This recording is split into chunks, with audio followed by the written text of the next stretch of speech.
Eh bien bonjour à toutes et à tous et bienvenue dans cette nouvelle vidéo sur l'actualité de l'AS Saint-Étienne. Donc cette première vidéo actualité de la semaine, nous allons notamment parler des joueurs qui partent dans les différentes sélections. Ensuite nous allons faire le point sur Bernard Cayazo, oui. Bernard Cayazo, pour une fois on va parler de lui, hein, il fait parler de lui aujourd'hui. Et enfin nous allons voir des problèmes qui existent dans le vestiaire stéphanois qui ont été révélés par RMC. Donc tout d'abord, Wabi Kazri est sélectionné avec la Tunisie. Finalement, le Stéphanois pourra bien se rendre en Tunisie. Le protocole sanitaire devrait être respecté selon l'ASSE.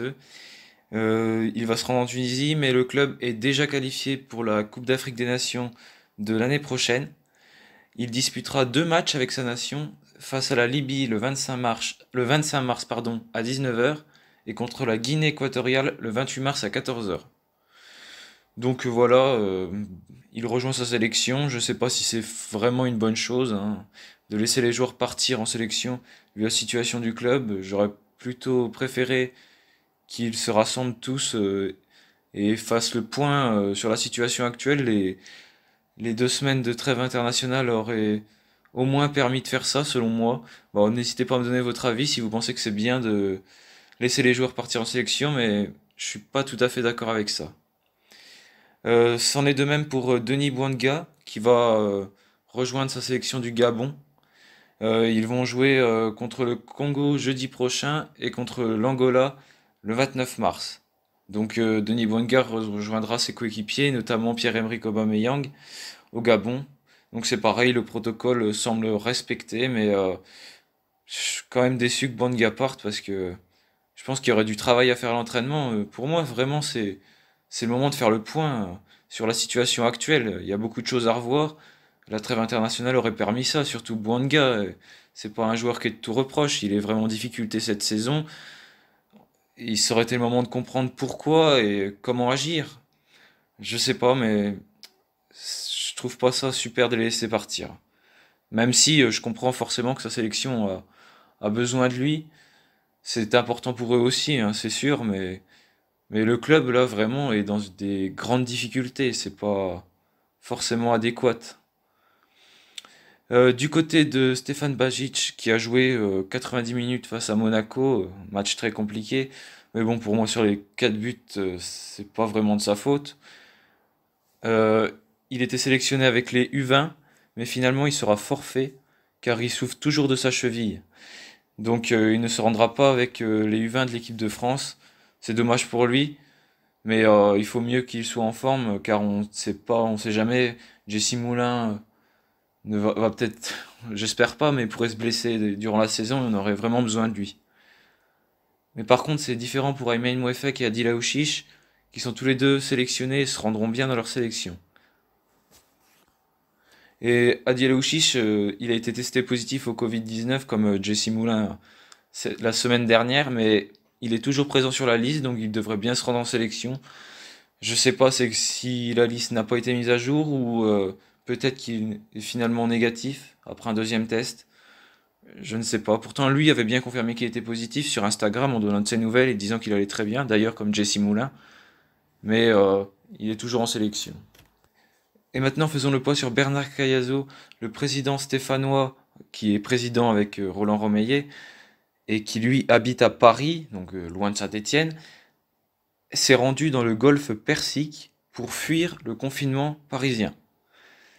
Donc il s'enfuit comme ça, alors que le club est dans une telle situation, bah, sans parler que déjà fuir, c'est pas forcément la bonne solution. S'ils sont confinés, c'est qu'il y a forcément une raison, bah, normalement. Donc, il s'enfuit dans le golfe Persique alors que le club va mal. Ceci aurait été très mal pris, notamment par Roland Romeillet, qui n'apprécierait pas le fait que son, le fait que Bernard Cayazo s'en aille hors de la France même pas hors de Saint-Étienne, puisqu'il n'y est jamais. Il n'est pas vraiment concerné par le club, on le voit bien. Alors que Roland Meyer, lui, est toujours à Saint-Étienne, tout en concerné à tous les matchs. Cayazo, c'est quelqu'un qu'on voit très peu. Il, on dirait franchement qu'il n'a pas grand-chose à faire du club. Il ne se sent vraiment pas concerné. Il est toujours très loin. Euh, Il travaille tout le temps à distance. Donc là, avec le Covid, ça l'arrange bien. Ça lui permet encore de travailler plus à distance. Et puis là, au moins, il va partir s'exiler dans le golfe Persique. Donc il va être bien en vacances. Et puis il pourra travailler. Je suis pas sûr qu'il fasse grand-chose. Mais bon. Il est très critiqué par les supporters de toute façon. À mon avis, ça va faire encore réagir. Je comprends pas sa décision. On voit vraiment que le club le concerne pas.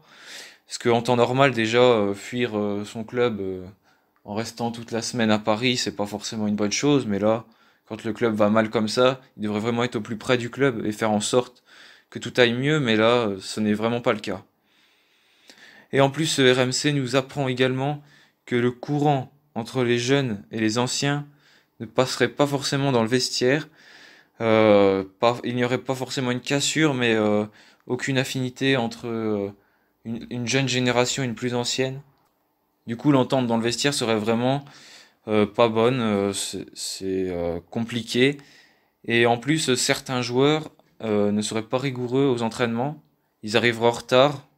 Donc il n'y a pas eu de précision, bien évidemment, pour savoir de qui il s'agit.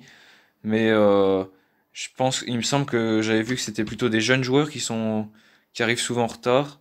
Mais je suis pas sûr de moi, hein. Voilà quoi. Il y a vraiment une grosse fracture, je pense, dans le vestiaire. Claude Puel et notamment Julien Sablé et Laurent Huard n'arrivent pas à gérer le groupe. Je pense que Claude Puel est un très bon entraîneur, mais il a vraiment un côté, je pense, humain assez compliqué. Il ne sait pas vraiment gérer un vestiaire, je pense. Le courant, je pense qu'il est difficile à gérer avec lui. Euh, je pense pas qu'il arrive à apaiser les tensions, lui. C'est plutôt quelqu'un qui veut travailler quelqu'un qui se donne à fond dans l'entraînement, mais son niveau pour gérer surtout les jeunes, qui on sait c'est de plus en plus compliqué maintenant, n'est pas adéquate en ce moment, surtout avec la complexité de cette saison. C'est pour ça ça doit retomber en ce moment et chacun doit dire un peu ce qu'il pense, ressentir la situation différemment. Et du coup, il y a des énormes tensions et c'est compliqué à gérer. Et j'ai bien peur que ça soit encore de plus en plus compliqué. Parce que là, la défaite 4-0 à Monaco, face à Monaco, parce que c'était à Geoffroy Guichard en plus, ne va pas aider dans cet apaisement. Donc voilà, je trouve que c'est vraiment dommage. On le sent bien qu'il y a une fracture. On le sent des fois, quand par exemple il y a un but, on voit qu'il y a certains joueurs qui sont plus en retrait. Ils ne vont pas forcément vers les autres. Donc voilà, on sent une tension et puis ça joue beaucoup sur le collectif, sur l'ambiance dans le vestiaire. Ça pèse ensuite pour les matchs, hein. On- Forcément, quand le joueur voit l'autre, il a pas forcément envie de lui faire la passe, de jouer avec. Voilà, c'est vraiment compliqué. Donc voilà, c'est la fin de cette vidéo. Merci de l'avoir regardée. N'hésitez pas à la liker si elle vous a plu et à vous abonner si ce n'est pas encore fait. Donc je vous retrouve très bientôt pour une nouvelle vidéo. En attendant, portez-vous bien et puis allez les Verts!